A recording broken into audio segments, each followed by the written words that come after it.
Hey everyone!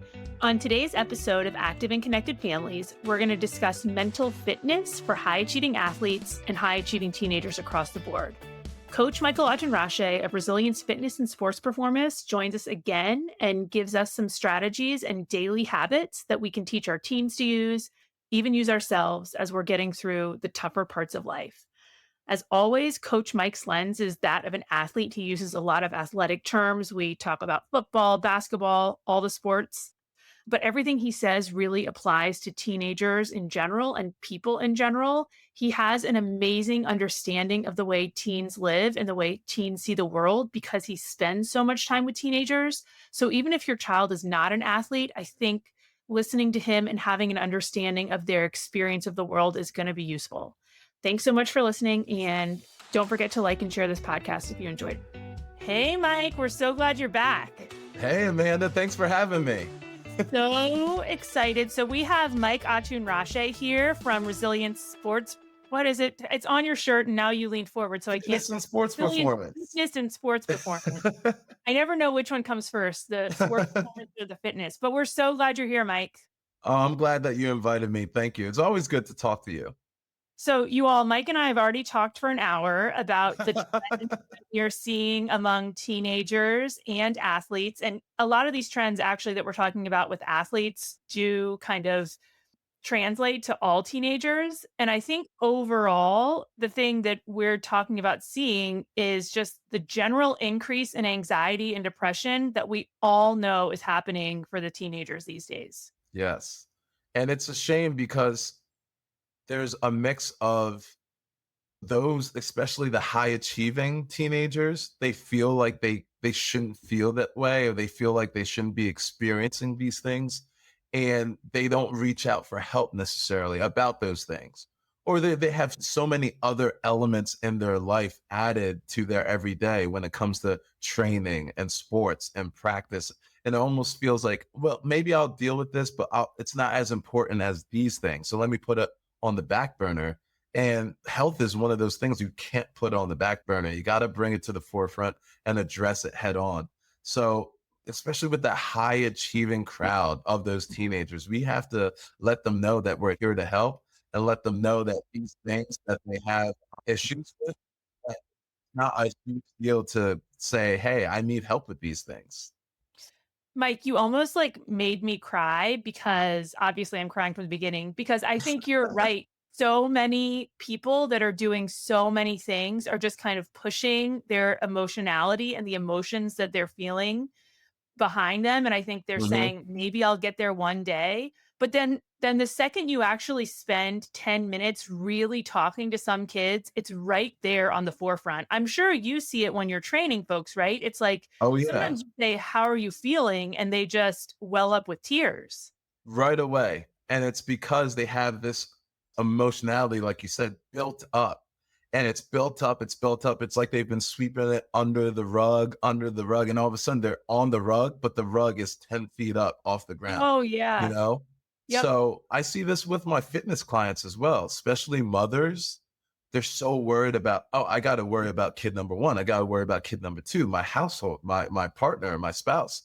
And in all of that, they kind of lose themselves. Mm-hmm. So they have to have people like us that's there to remind them that when you are quote unquote selfish about your own health and you have that non-negotiable time and energy that you put into your own health, you'll be that much better for everyone else around you. So when I talk to my athletes and say, take that time out to, it sounds silly, but take that time out to have a warm bath, do your hair, put on makeup, to take your you time. If you take your own hour to do that and to make yourself feel good, you'll be better at practice. You'll be better for your games. You'll be better towards your family, your friends. You'll study better. You'll be more, because you just feel better.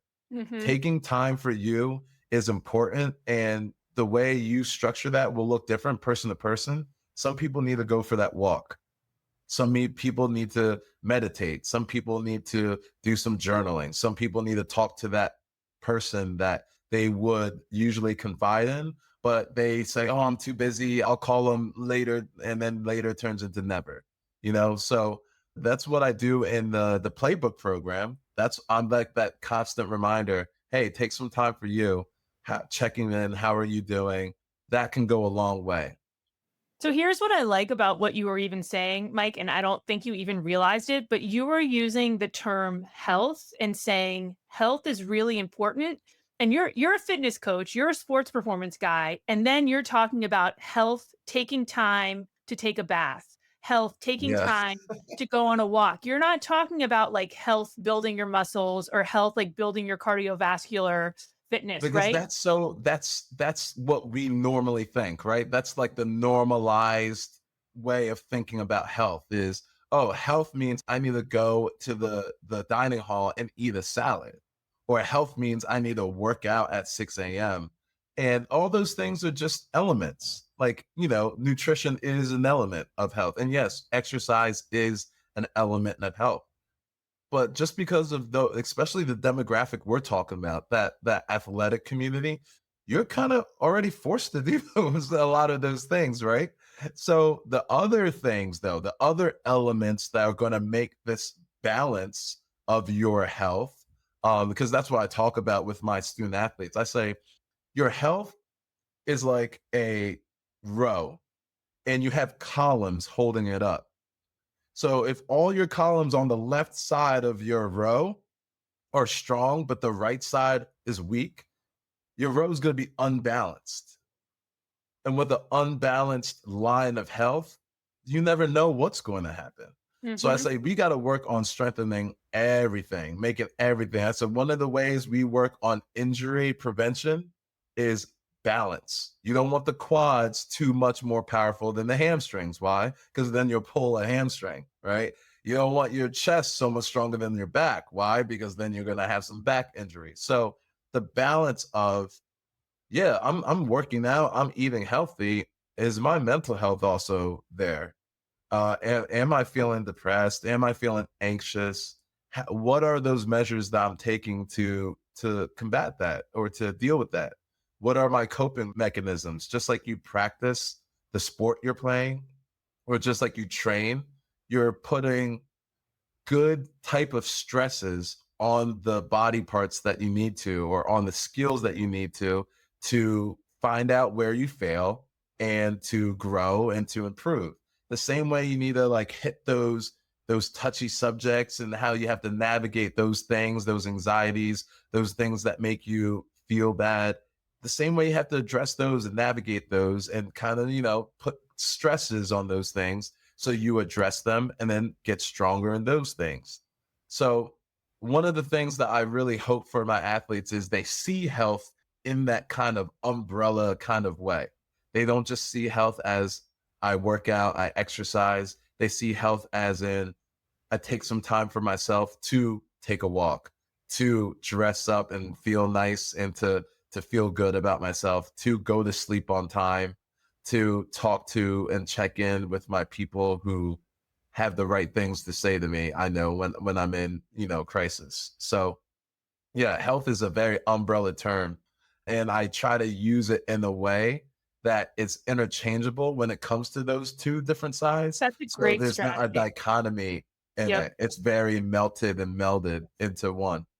Well, I'm even hearing what you're saying and what it sounds like, and we all know this, is that the stress and the achieve that comes, I think, in a capitalist society, y'all. Sorry, I'm getting real deep with you, but it is very achieve. And now we're placing this stress on teenagers like Yeah. eat the right salad, lift the right weights, do the right run.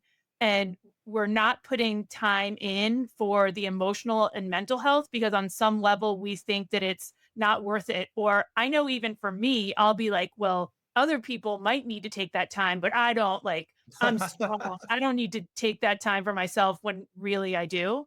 Yeah. And so I think you and I both know that if we want people overall to be healthy and achieve and have success, we need to be taking care of the physical aspects and I work that into my work and then the emotional aspects and you work that into your work. So it's Yeah. it's nice that we have the same conversations. We're just coming at it from different ways. Yeah. It's a beautiful thing. And teaching our youth that is so important because one thing that we're not going to change is our society in terms of what it's calling from our youth. Like I call it the waves of our society. We're not going to be able to change the waves.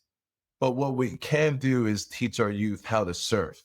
We could teach our youth how to swim and how to navigate those waves. Wait, wait, wait, wait. Say that again, because that I'm like, say that again because that makes so much sense. Go ahead, say it again. Yeah, so the society and the pulls that are on our youth, right? Like waves at the like you go to the ocean, right? And some places you go, the waves are stronger than the others. And what I've learned is a lot of the time, us who kind of oversee our youth, we're trying to do our best to change the waves. We're trying to dam them, we're trying to hold them back with our arms, but it doesn't matter how strong you are, you're not going to be able to. And maybe you're able to hold them back for a little bit, but what about when they leave the house? What about Mhm, like you're not going to follow them with your arms stretched out, holding mhm, back these waves all the time? So what our job is to teach them how to surf those waves, mhm, teach them how to swim, teach mhm. them if the waves start taking you and you lose control, this is how you get to your back. And this is how you just like, for the time being, while things are really, really crazy, this is just how you float and how you cope. And when things get a little more controlled, then you can swim and then you can. So teaching them how to navigate the waves, that's our number one goal. That's my number one goal with kids in my program. And that doesn't always look the same person to person. Mhm. Like some people are going to be surfers. Some people are going to just be boogie boarders. They just stay on and they lay. Some people are going to be, some people only have the capacity to just lay there on their back and just float. But whichever way, you teach them one, how to navigate, and then two, how to ask for help. Yeah. Yeah. So I hear that, and all of a sudden, actually, one other thing, I think it's sometimes kids are going to be surfing, and then that same kid a month later might be boogie boarding, right? Yeah. We use different strategies at different times in our life when we have Yes. different levels of capacity, and Yes. that's okay. But when I hear that, I think about those waves, and I think like, okay, society is telling these kids they have to achieve, achieve, achieve, right? They have to be perfect students. They have to Hmm. be perfect athletes. They have to look a certain way. They have to dress a certain way. They have to act a certain way. And Yep. that is all these messages that society is giving them. Those are the waves that you're talking about. And Yep. you're saying, let's just give them the strategies to navigate those waves and to get through those waves. We Yeah. can't push society out. We can just help kids get through it.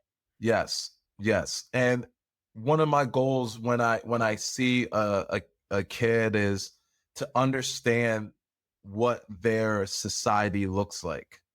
Because my Mhm, view on it will look way different than the next person's view. mhm. So that's my first thing. Try to get into that person's perspective, try to get into their mind and see how they see things. And we know just from being older, we know how we thought when we were younger. And Mhm. we were younger at a different time. So I try to mix my experience. I try to find out what they're experiencing and come up with like that perfect balance of, oh, this is what society's doing to you, telling you this is how you see things right now through your eyes. Let me meet you there and let me show you how we're going to navigate things there. Because it might be different, like you said, a month later, 2 months later, a year later. And like I said, to just harp back on what we need to do as protectors, as parents, as guardians, we need to teach them how to navigate. We need to teach them how to ask for help. Mhm. Those are the two biggest things. To navigate, you got to recognize what's going on around you, right? If you don't realize you're caught by the waves, you're not going to start swimming, you're not going to Yep. start surfing. So recognize it, start doing those things that we've practiced, and then ask for help. Even if you think you're good and you're surfing, just hey, guess what? The waves took me, but I got my surfboard, I'm surfing, this is what's going on. And I'm like, okay, I'm watching you. I got my eye on you, right?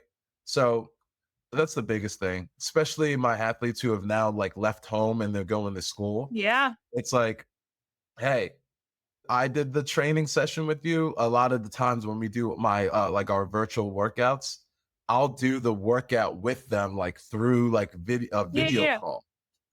And now you know the exercises, you know the form. You can hear me in the back of your head saying you got to get deeper on those squats or you got to get your butt off the ground in those bridges. Now you can do it on your own. That doesn't mean that you can't hit me up for help.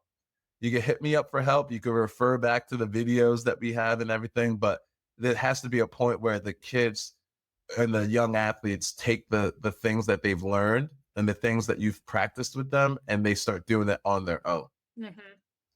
So why don't you tell me, Mike, because we talked about top four things that you have your mental fitness program and Correct. part of the goal of that is to help athletes make the time and space to get their mental game together so that they can be more well-rounded and perform better, right? Like what is the Correct. goal of the mental fitness program?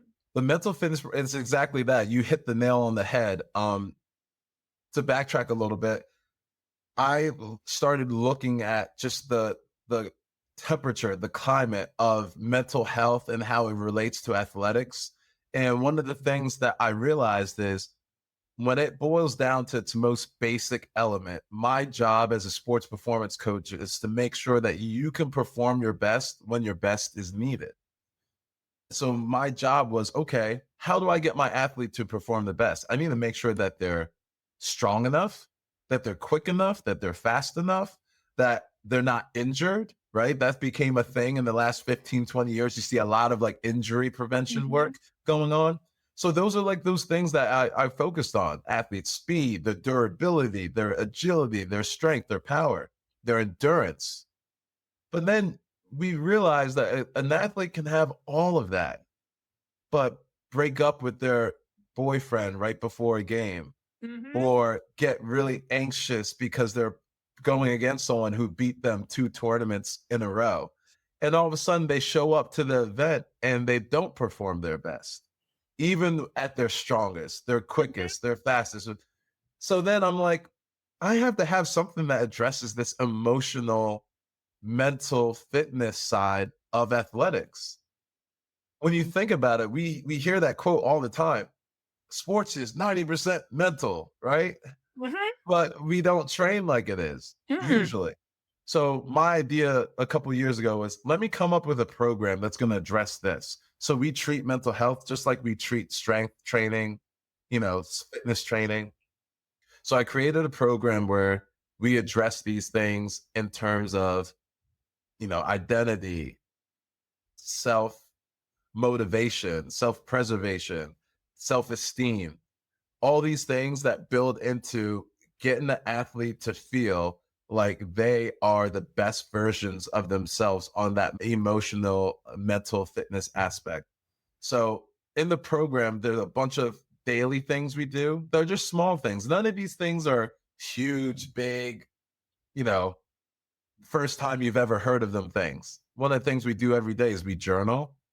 One of the things we do almost every other day is we find some time to meditate, whether it's like a 5-minute walk or whether it's just like 10 minutes where we consciously put our phone away and we just like reflect on our day and reflect on the day ahead of us.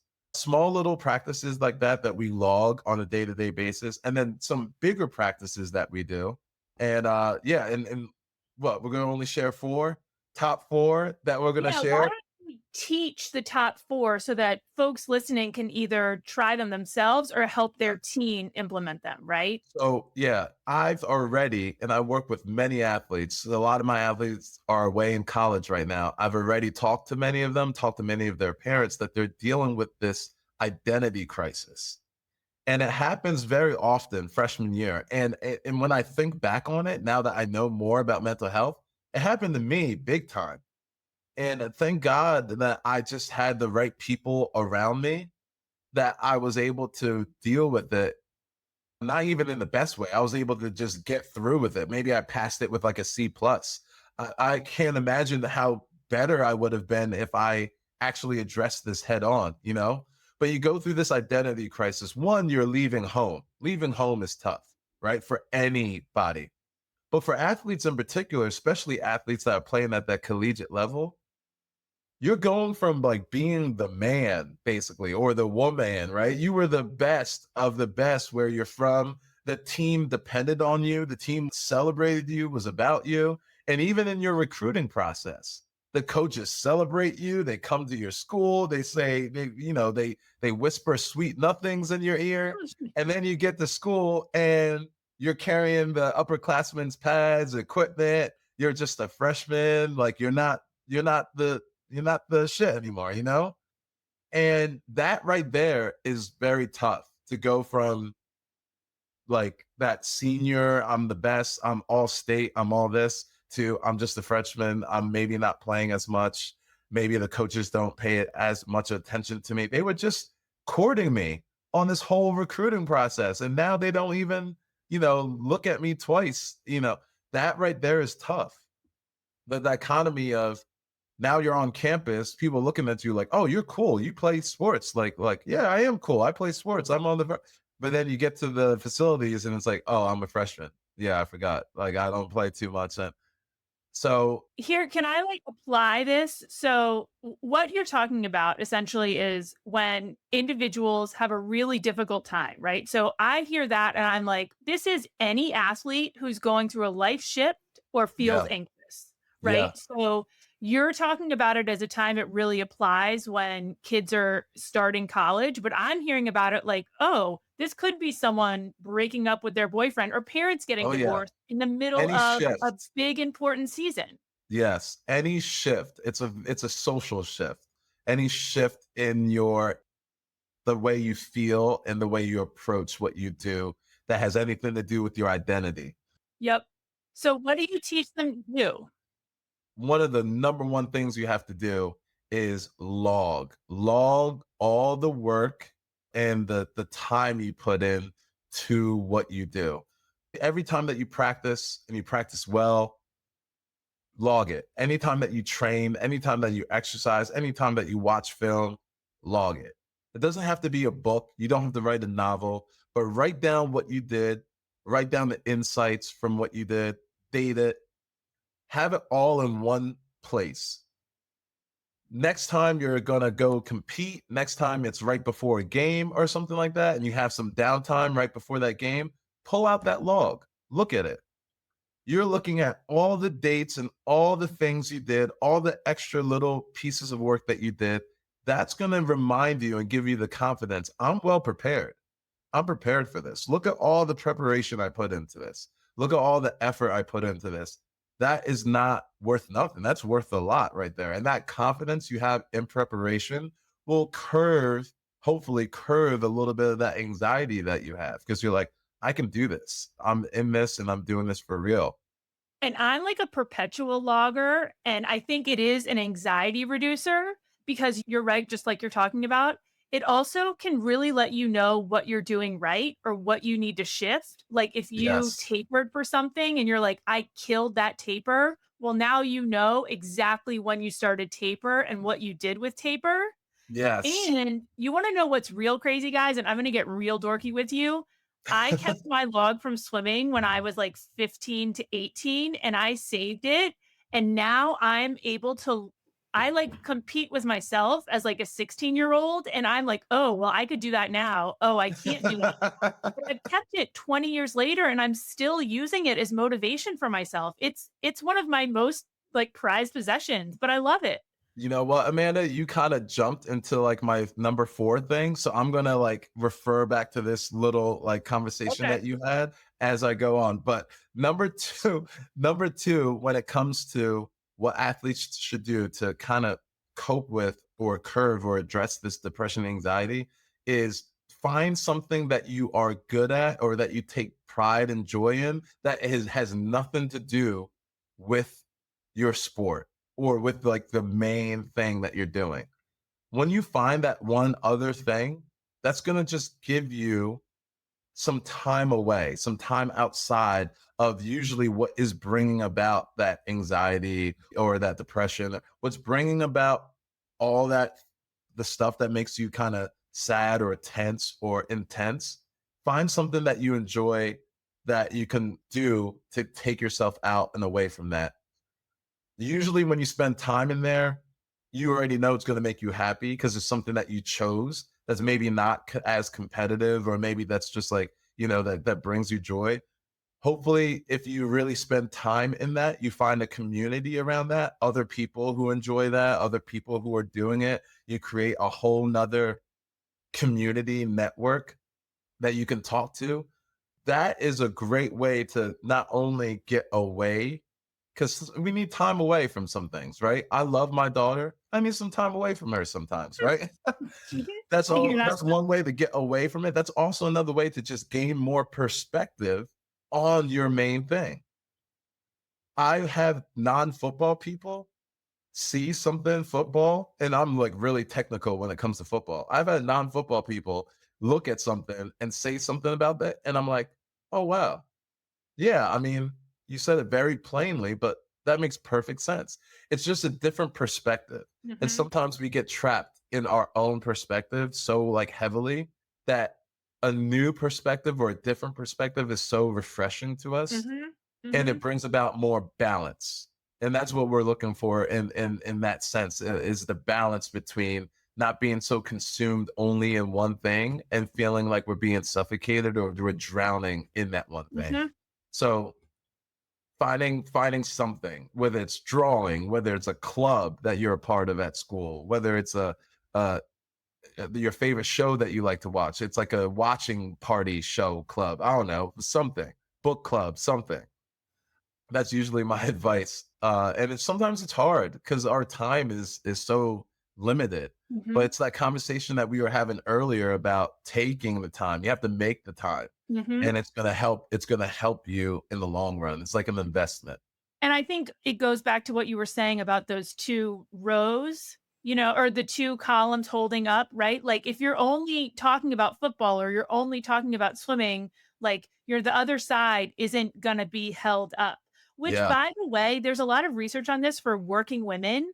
So women who have more identities feel healthier because you're able to feel success across, like, different domains. So, for Yes. instance, like, if I like bomb with my kids in the morning, which pretty much happens all the time, if I go to work after that and then I have something successful happen at work, I'm not worried about bombing with my kids in the morning, right? My strength at work kind of buffers all the mistakes I made this morning.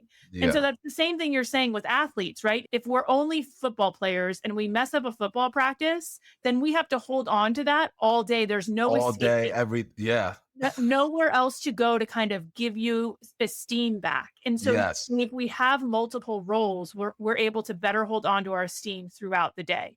Yes, yes. It's almost like, in finances, they talk about diversifying your Yep. portfolio. Yeah, yeah, It's yeah. the same way. You want to diversify your identity. So it's like, hey, I oh man, I messed up in football today, but hey, I crushed it, at choir practice, or I crushed it in Call of Duty playing with my Call of Duty boys, and like whatever it is, right? You don't feel at like the dread, and there's less catastrophe, and it's one of those things that I truly believe in. I tell my athletes, like, tell me something that went well today that has nothing to do with, and I name their sport. Yep. Yep, and I think that actually goes really well with what you're talking about navigating the waves, because the waves say specialize, specialize, specialize, and like Yeah, any second you're not working on that, that's a second that you've lost. yeah, But we're saying no, actually don't just listen to society's pressure. You have to step away from that and become a well-rounded human being yeah, and excel. Being well-rounded to an extent is going to help you excel. yeah, yeah. Exactly right. The number three thing is self scouting, and this is kind of a very broad thing that we do Mhm. in our program, but I'll talk about, two specific things when it comes to self scouting. Self scouting is kind of like what you were talking about. And when we self scout, one of the tools that we use is that log that we talked Mhm. about for the thing number one. Self scouting is when we take a step back and we take some time to look at our game and to look at ourselves and to critique ourselves, not from a sense of critiquing to bash on the things we did wrong, but to just look at all the things we did and see how they added towards our goals, or like what outcome we received, or how they took away from them. we're usually creatures of habit.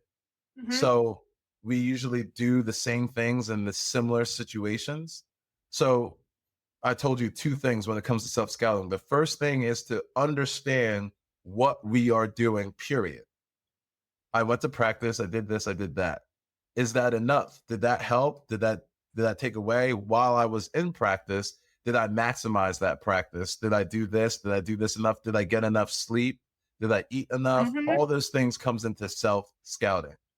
So when we look at it and we say, I didn't perform well that game. Well, let me look at my sleep. You know what? I didn't sleep well those 3 days because I was up late doing this. I was doing this and I didn't even hydrate well. Maybe that is the reason why I was cramping up and I didn't perform well in that game or that tournament or that match or that. Maybe next time I'm going to do a conscious effort. I'm going to make a conscious effort to sleep better those 3 days leading up to, and then you do, and then you perform better. And then it's like, there you go. That's Yep. self scouting right there. Self scouting allows us to see where we went wrong, our deficiencies, or what we're not as strong at. And when we do it ourselves, we are more inclined to take that constructive criticism because it's coming from ourselves. Like we're ready for it. I've Hmm. seen athletes get constructive criticism from coaches, from teammates. And it's not that the criticism is incorrect, but it's their readiness to accept it. It's like they're Yep. not ready to accept it. Yep. And what happens is it kind of pushes them further away from that truth that they need to address Hmm. because now it's hurtful. Now it's like, but now when you self scout, you're kind of like, instead of like hard mud and you're trying to like force a seed down it, now you're like, you soften up the soil. And now it's like, all right, now I can take what I'm seeing. So that's one thing when it comes to self scouting. The other thing is learning your patterns. And that's kind of like what you were talking about, Hmm. right? When you understand your patterns, I mentioned that we're creatures of habit. You can look at your situation and say, man, when I do this, this, and this well, and I have like 3 good games in a row, I start to slack off. Look, I can see right here that I'm not. Hmm. And then when I slack off, this happens. So if that is your pattern, or maybe it goes in and maybe you're talking about something else. When I get down 2-0, I can see my attitude shift in this game. Or when I get down, like whatever, I see my. So when I get down next time, I'm going to remember that that's usually when my attitude shifts. I'm going to remind myself, like, this is where I can't let my attitude shift. And maybe by you recognizing those patterns, and it doesn't have to be directly related to a game, it could be related to anything. When I have a bad week with my boyfriend, or when I have a bad week in school, like, this is what happens. Or when I have a good week in school, this is what happens. So when we understand those patterns, we can kind of curve those patterns if we want a different outcome. So we work on self scouting. You give yourself a timeline. You say, I'm going to self scout every 2 weeks. I'm going to self scout every month. You usually want to do it at a pace where you're not micro managing Hmm. everything. Like you don't want Yep. to do it every day. Like, oh my goodness, I got to focus on that. But you want to do it frequent enough that you can make changes and try to see those changes and look for those changes.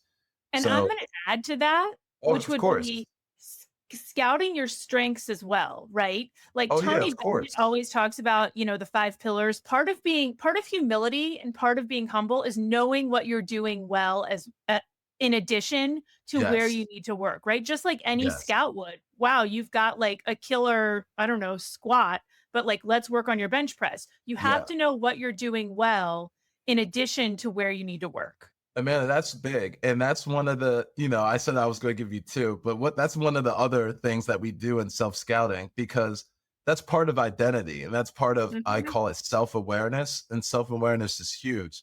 I use the example of a basketball player. If you know you're a really good 3-point shooter, you will help your team out by staying behind the 3-point arc and getting yourself open. Yep. Now, that's not to say you don't work on your inside game, you don't work on your dribbling. I'm not saying you don't work on those things, but sometimes we need to just double down on what we're good at and focus on what we're good at. Is that kid going to better his team by saying, you know what, I need to go for this dunk because a dunk is really exciting. It's going to elevate my team. Maybe not, because maybe he's not a good dunker, right? So he will elevate his team better by hitting that shot. And that's what he's good at. So that's what he should focus on at that point. Sometimes our most powerful attack will be learning what we're good at and doubling down on that, and then Mhm, worrying a little bit later about like what we're not so good at. mhm. I call it like my 80-20 rule when it comes to competition. When it comes to like and by the way, when it comes to our program, our mental fitness program, we split it up into off season and in season. Oh, that's so smart. So in season, we're 80-20, focused on what we're really good at versus what we need work on. And what I mean by 80-20 is in season, I'm doubling down on, if I'm good at 3-point shooting, I'm doubling down on that. Cause like that's what we need right now. And 20% I'll work on like my other things. In the off season, we switch it.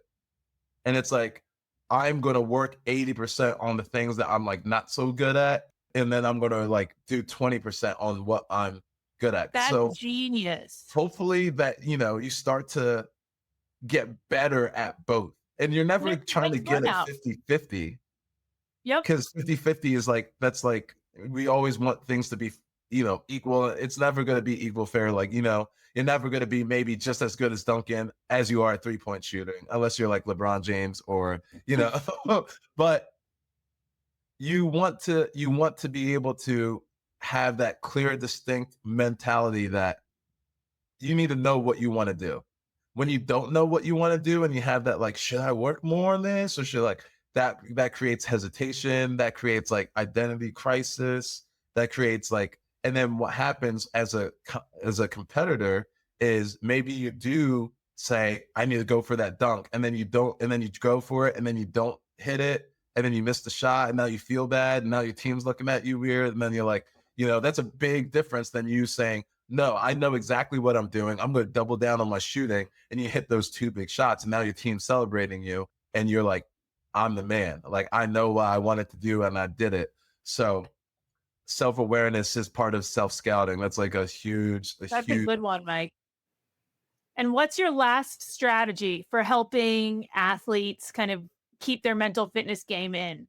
last strategy. Sounds so weird, especially coming from like a coach. Like, and I do this with my clients. It doesn't, but like keeping up with health habits, like health hygiene. Like, it sounds so weird, but making sure you're waking up and you take a shower, you're brushing your hair, you're brushing your teeth, you're taking care of yourself.